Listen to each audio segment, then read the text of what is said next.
Shalom Elohim kepada mempelai-mempelai Bapak Yahweh, kepada Ibu Fei dan mempelai yang lain, kepada malaikat-malaikat, panglima-panglima, jenderal-jenderal Bapak Yahweh, kepada Nabi Elia dan Enok, kepada pasukan 77. Tuhan Yesus memberkati kita semua. Tuhan Yesus mengasihi kita semua. Tuhan Yesus menyatakan kuasa-Mu, menyatakan kehendaknya di tengah-tengah kehidupan kita. Selamat Natal untuk kita semua yang merayakan Natal. Tuhan Yesus memberkati kita semua. Semoga damai Natal yang dibawa oleh Tuhan Yesus ada di dalam antara kita semua, ada di dalam hati kita semua. Kita sambut kedatangan Tuhan Yesus yang 2000 tahun yang lalu. Kita merayakan hari ulang tahun Bapak Yahweh kita, bahwa Tuhan Yesus dahsyat, Tuhan Yesus luar biasa. Tuhan mengasihi setiap manusia sehingga Dia lahir ke dunia untuk menyelamatkan dan mengasihi manusia. Saudara-saudaraku yang kekasih di dalam Tuhan Yesus, sore hari ini saya live lagi untuk memperbincangkan tentang kasih karunia Tuhan, kuasa Tuhan, kebaikan Tuhan Yesus, bahwa Tuhan Yesus sangat dahsyat, Tuhan Yesus luar biasa. Tuhan tidak pernah meninggalkan sedetik pun kita. Kita hanya kadang tidak setia mengiring Tuhan. Kita kadang senantiasa melakukan hal yang tidak sesuai dengan kehendak Tuhan. Untuk itu saudara-saudaraku yang kekasih, pada sore hari ini saya rindu untuk membaca firman kebenaran Tuhan sebagai makanan rohani yang akan menguatkan saya, yang menguatkan kita yang percaya dan takut akan Tuhan.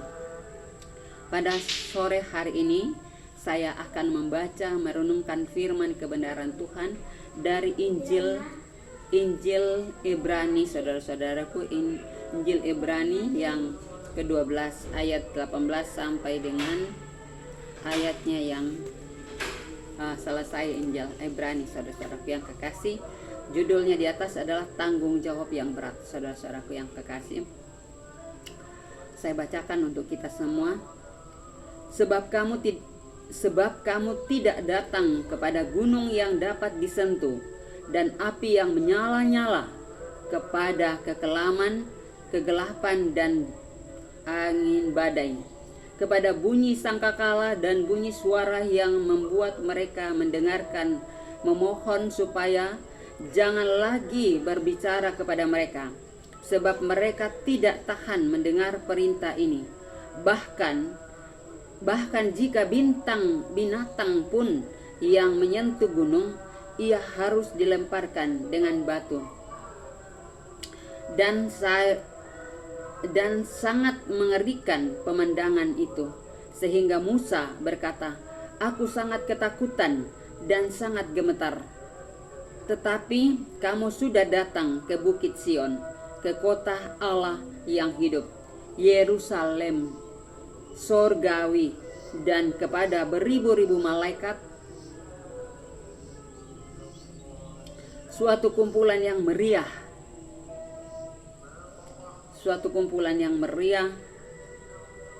dan kepada jemaat anak-anak sulung yang namanya terdaftar di sorga, dan kepada Allah yang menghakimi semua orang, dan kepada roh-roh orang benar dan yang telah menjadi sempurna, dan kepada Yesus pengantara perjanjian baru, dan kepada darah pemercikan yang berbicara lebih kuat daripada darah Habel.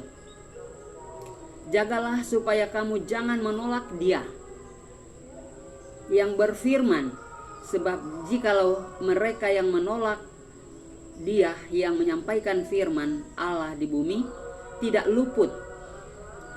luput apalagi kita, jika kita berpaling daripada Dia yang berbicara dari sorga.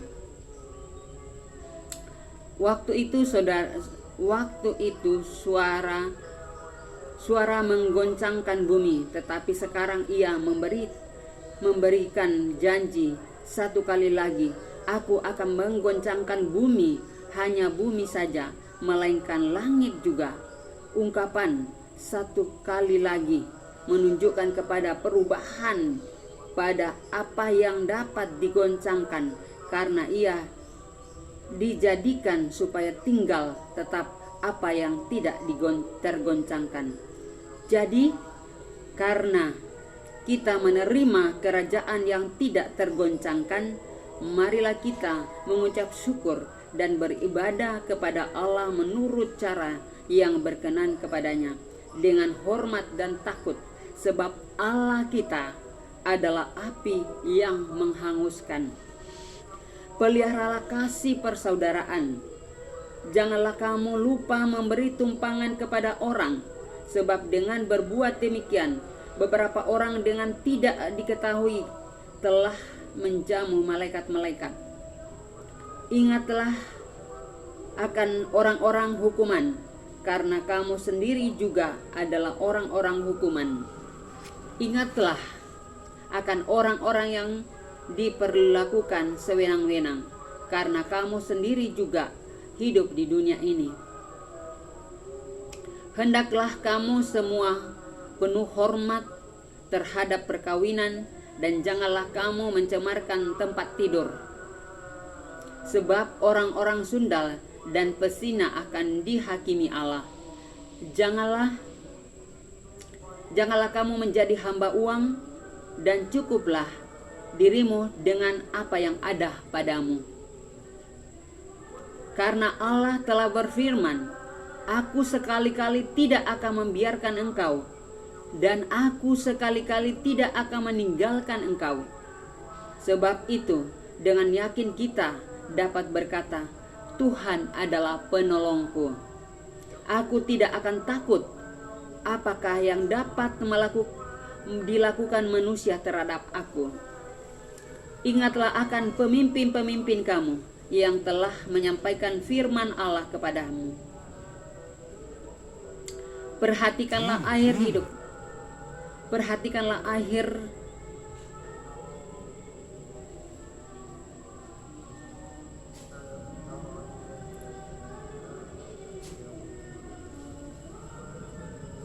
Perhatikanlah air hidup mereka dan contohilah iman mereka.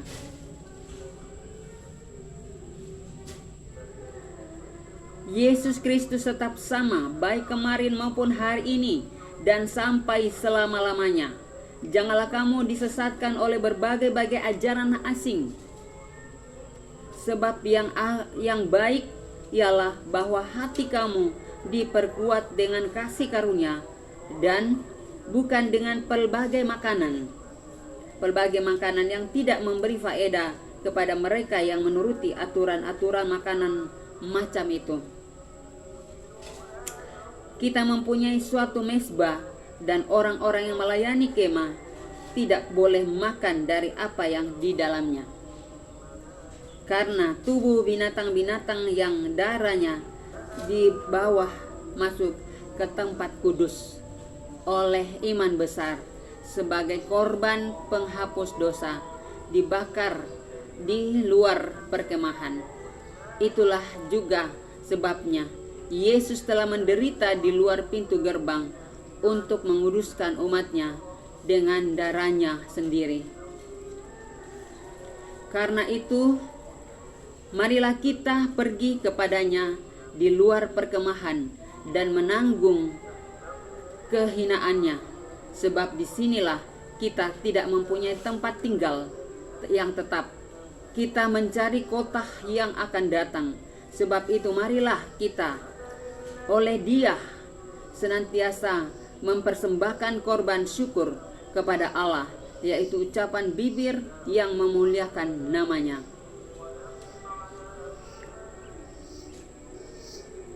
Dan janganlah kamu lupa berbuat baik dan memberi bantuan, sebab korban-korban yang demikian yang berkenan kepada Allah.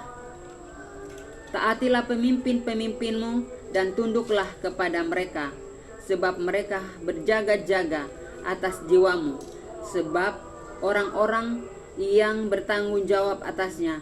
Dengan jalan itu mereka akan melakukan dengan gembira, bukan dengan keluh kesah, sebab itu tidak akan membawa keuntungan bagimu. Berdoalah terus untuk kami, sebab kami yakin bahwa hati nurani kami adalah baik, karena di dalam segala hal kami menginginkan suatu hidup yang baik. Dan secara khusus aku menasehatkan kamu agar kamu melakukannya, supaya aku lebih lekas dikembalikan kepada kamu. Maka Allah damai sejahtera yang oleh darah perjanjiannya yang kekal telah membawa kembali dari antara orang mati Gembala Agung segala domba, yaitu Yesus Tuhan kita. Kiranya memperlengkapi kamu dengan segala yang baik untuk melakukan kehendaknya dan mengerjakannya di dalam kita apa yang berkenan kepadanya. Oleh Yesus Kristus, bagi Dialah kemuliaan sampai selama-lamanya. Amin.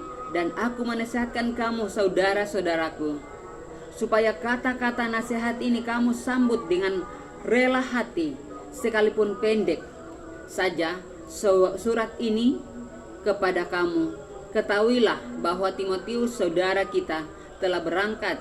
Segera sesudah ia datang, aku akan mengunjungi kamu bersama-sama dengan dia. Sampaikanlah salam kepada semua pemimpin kamu dan semua orang kudus. Terimalah salam dari saudara-saudara di Italia. Kasih karunia menyertai kamu sekalian. Saudara-saudaraku, itulah firman Tuhan yang datang kepada kita pada sore hari ini. Saudara-saudaraku yang kekasih, Tuhan Yesus sangat mengasihi kita sehingga Dia datang ke dunia untuk menyelamatkan kita manusia. Sehingga Dia sudah lahir ke dunia untuk menyelamatkan setiap manusia yang percaya kepadanya. Saudara-saudaraku yang kekasih, firman Tuhan luar biasa pada saat ini. Kita diberikan tanggung jawab yang berat oleh Tuhan Yesus, ya saudara-saudaraku. Jadi kita diberikan tanggung jawab untuk melakukan kehendaknya. Apa yang Tuhan kehendaki di dalam kehidupan kita, saudara-saudaraku, kita lakukan sesuai dengan kehendak Tuhan, saudara-saudaraku yang kekasih.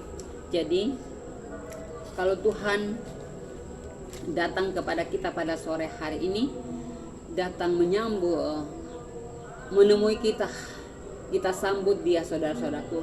Tuhan tahu hati kita, Tuhan tahu segala sesuatu yang ada pada kita, saudara-saudaraku yang kekasih di dalam Tuhan.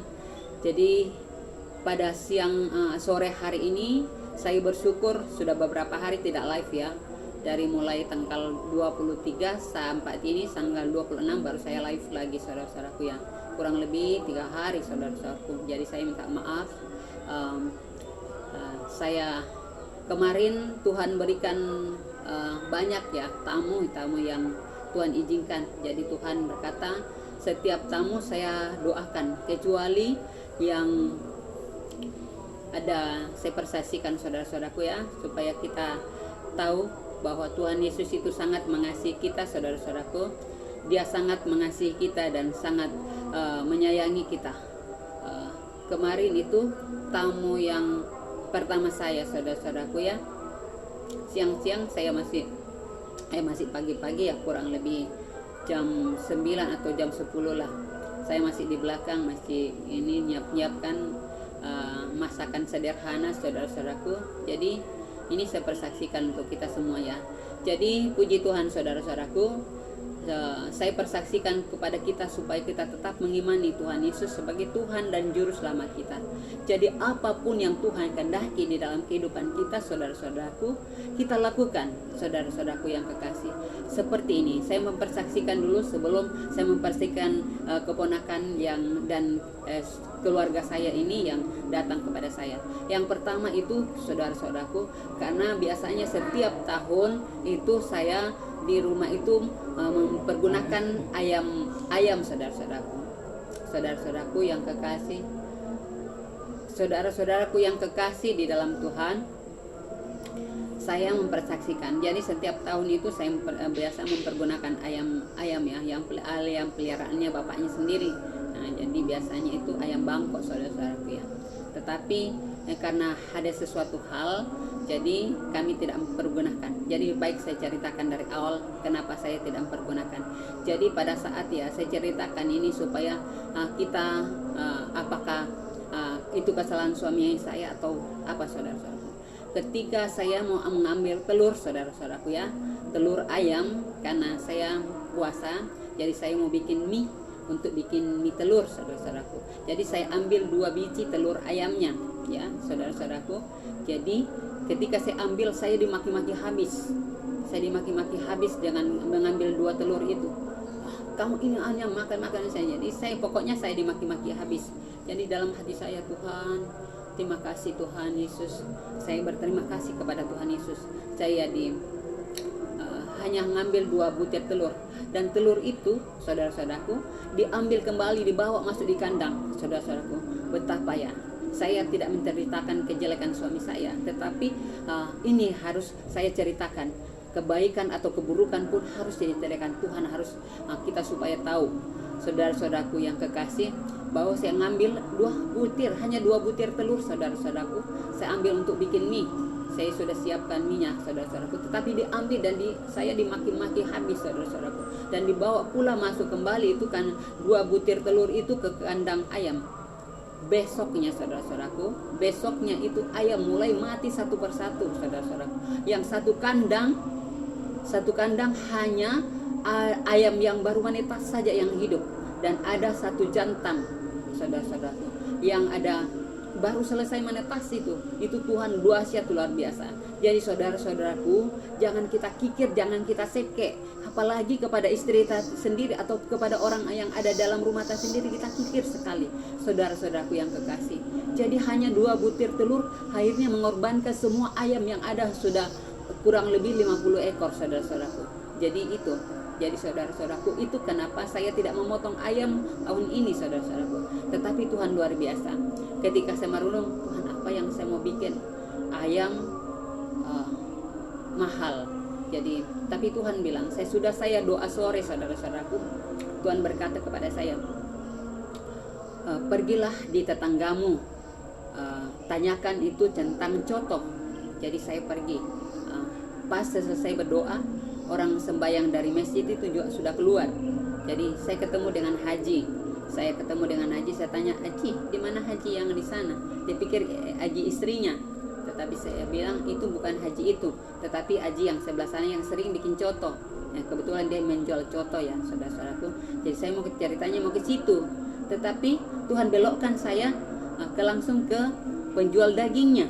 Jadi di penjual dagingnya masih tidur sore, saudara-saudara, masih makannya sudah ya, kalau ya karena sudah maghrib barangkali itu. Jadi saya tanya ke situ, saya tanya istrinya, ada bapak, saya mau tanyakan ya harga daging.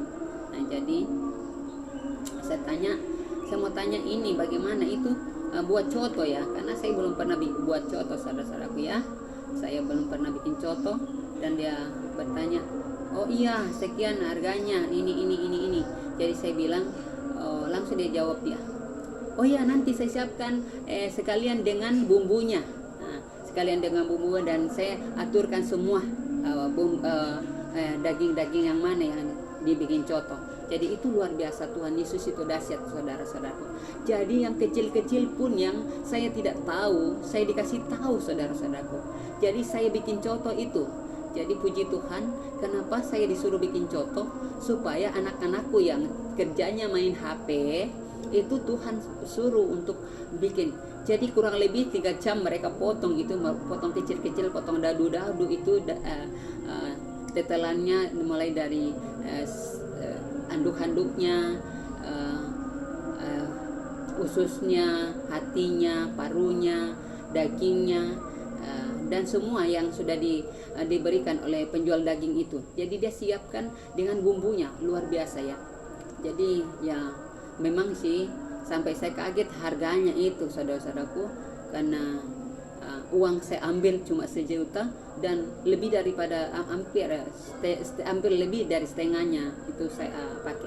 Jadi saudara-saudaraku ya, luar biasa Tuhan Yesus. Saya kaget waktu dia katakan sekian. Oh, saya bilang apa? Saya pikir itu sekitar 400-an kah atau 500-an, ternyata di atasnya saudara-saudaraku. Jadi itulah Tuhan luar biasa ya. Tuhan Yesus dahsyat. Dan saya bersyukur karena Tuhan Yesus yang ajar saya buat contoh. Dan Tuhan Yesus izinkan itu supaya anakku yang tidak biasa bekerja, itu dia bekerja. Jadi 2 orang anak saya ini memotong-motong ya, kurang lebih dia 2 jam mereka potong-potong, karena mereka potong dadu-dadu kecil-kecil itu daging saudara-saudara ya. Jadi disitulah Tuhan menyatakan kuasanya, menyatakan kemurahannya, bahwa sekalipun karena saya berdoa supaya anak-anakku bisa bekerja, supaya bisa membantu orang tuanya. Jadi puji Tuhan, disitulah Tuhan menyatakan kuasanya, bahwa lewat contoh itu anak-anakku bisa bekerja, saudara-saudara ya. Maksudnya bisa membantu saya untuk mempersiapkan contoh itu, saudara-saudara. Luar biasa Tuhan Yesus ya. Tuhan Yesus itu dahsyat, saudara-saudaraku. Jadi itu tentang kenapa.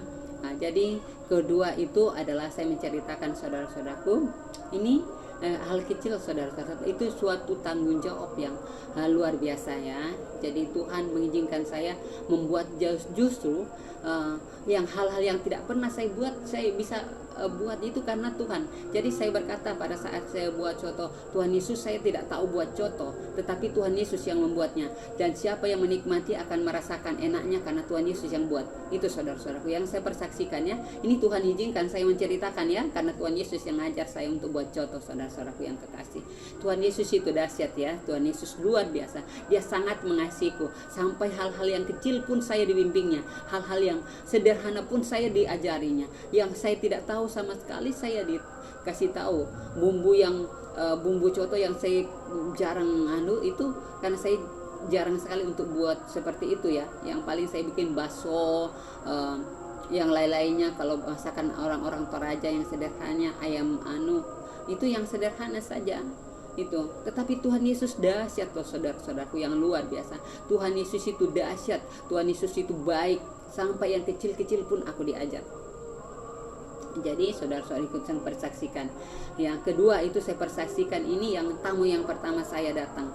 Dia pagi-pagi datang, selamat Natal ya, dia kata selamat Natal kakak, saya bilang masuk ya. Tapi ada anaknya dia bawa satu, anaknya dia bawa itu dia pakai ya, dia itu ini kemanakan saya sendiri pakai apa ya, pakai jubah besar sekali, pakai masker lagi, pakai tutup mulut lagi. Jadi saya bilang begini, buka maskermu nak, rumahnya tante ini steril karena disterilkan oleh darah Tuhan Yesus. Tapi dia tidak buka-buka juga. Dia bilang begini, ini keluarga sepupu saya, dia puasa, jadi tidak mau masuk. Saya bilang masuk, tidak apa-apa, tante juga puasa kok, tidak masalah. Saya tidak larang orang mau makan ke sini. Kalau memang datang puasanya tidak masalah, ya, tidak masalah. Jadi karena bapaknya berjanji, karena istrinya menelpon saya, kakak ini ada ayam 2 ekor, tapi harganya 50. Jadi saya bilang bawa saja, tidak apa-apa, nanti saya pakai untuk tahun baru. Saya bilang gitu. Ternyata tidak. Ya, yang dia bawa itu suaminya ya. Suaminya datang ke saya. Dia cerita. Jadi saya cerita kayak suaminya. Saya bilang, istrimu nelpon saya bahwa dia akan dia ya, ini sepupu saya namanya Usman, saudara-saudaraku ya. Ya, jadi istrinya orang seberang, orang Makassar, istrinya saudara-saudaraku. Jadi saya bilang istrimu yang menelpon saya bahwa ada 2 ekor ayam. Ya iya, dia tidak bilang-bilang, katanya suaminya. Dia tidak bilang-bilang. Saya sudah datang membawakan ayam mamaku di dalam, karena mamanya Natal ya. Jadi saya sudah, jadi ini Usman ini ikut istrinya ya. Dulunya itu Usman sering sekolah minggu, tetapi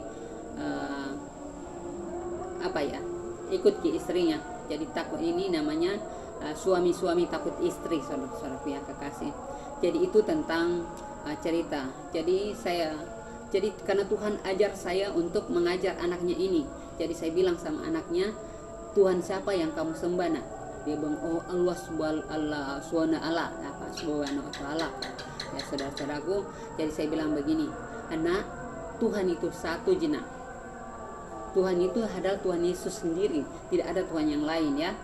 Yang perlu disembah, ditinggikan, diagungkan itu Tuhan Yesus. Jadi kamu jangan terpengaruh dengan hal-hal radikalis atau hal-hal yang agamawis. Nah, saya bilang agama tidak menyelamatkan anakku, yang menyelamatkan itu adalah Tuhan Yesus. Jadi Tuhan ajari saya mengajar anak ini. Jadi yang mengajar anak ini sampai malamnya juga Tuhan izinkan untuk saya mendoakan dia, anak ini, supaya Tuhan jamah dia. Tuhan Yesus masuk ke dalam hati anak ini. Ya, dia kekerasan hatinya, sekeras apapun hati manusia, kalau Tuhan Yesus yang sudah masuk, tidak akan